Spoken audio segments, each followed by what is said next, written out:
Sahabat YKB, senang dapat menjumpai saudara dalam acara wasiat kekal, berupa renungan firman Tuhan yang akan memandu kehidupan kita. Saya Pendeta Yohanes Sunarbirama dari GKI Kanaan Bajem Villa Kapuk Mas, Jakarta. Renungan kita pada hari ini, 22 Mei 2026, ditulis oleh Pendeta Nathanael Setiadi yang berjudul Ketika Allah Turun Gunung dan didasarkan pada Kitab Keluaran pasalnya yang ke-19 ayat 16 hingga ayat yang ke-25. Sebelum kita membaca dan merenungkan firman Tuhan, marilah kita berdoa.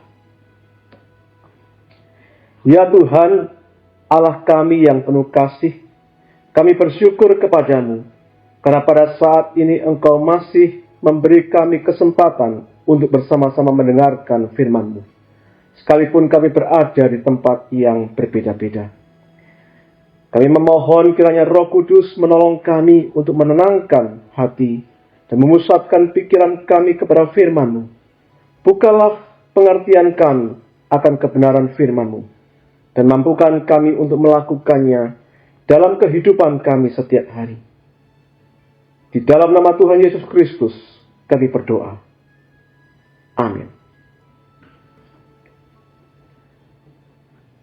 Yang akan menjadi pusat permenungan kita adalah Keluaran pasal 19 ayat yang ke-23. Dengarkanlah firman Tuhan.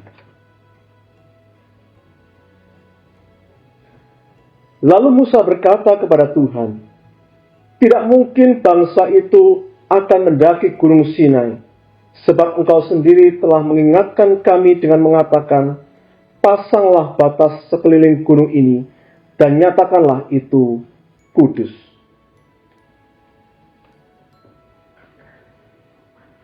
Bayangkan, saudara harus menghadap pimpinan tertinggi di perusahaan. Saudara diminta mengenakan pakaian formal, menjaga sikap, dan penuh rasa hormat.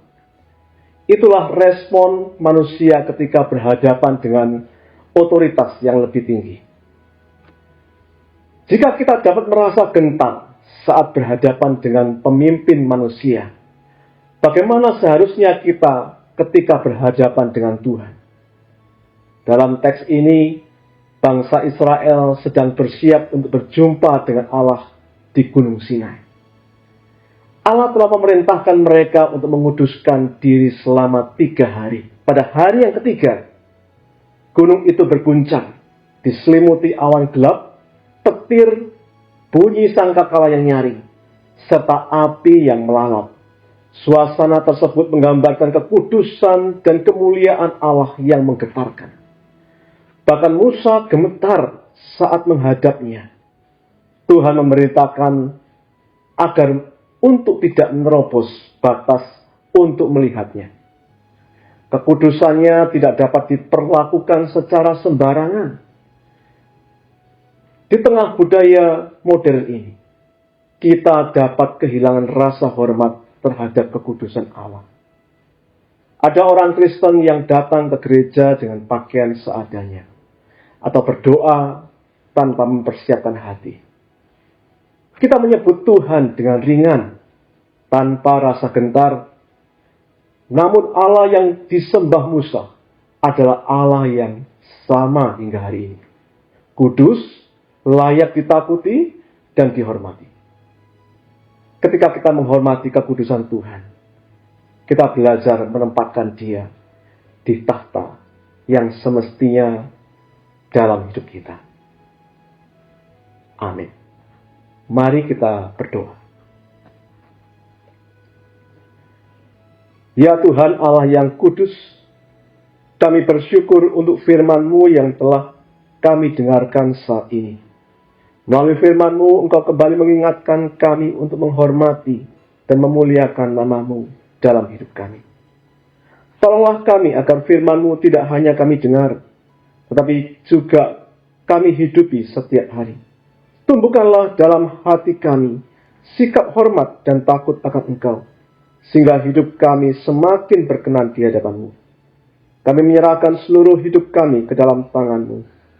Di dalam nama Tuhan Yesus Kristus, kami berdoa dan bersyukur. Amin. Saudara, demikianlah renungan kita pada hari ini. Jangan lupa subscribe, like, dan bagikan kepada yang lain. Tuhan Yesus memberkati.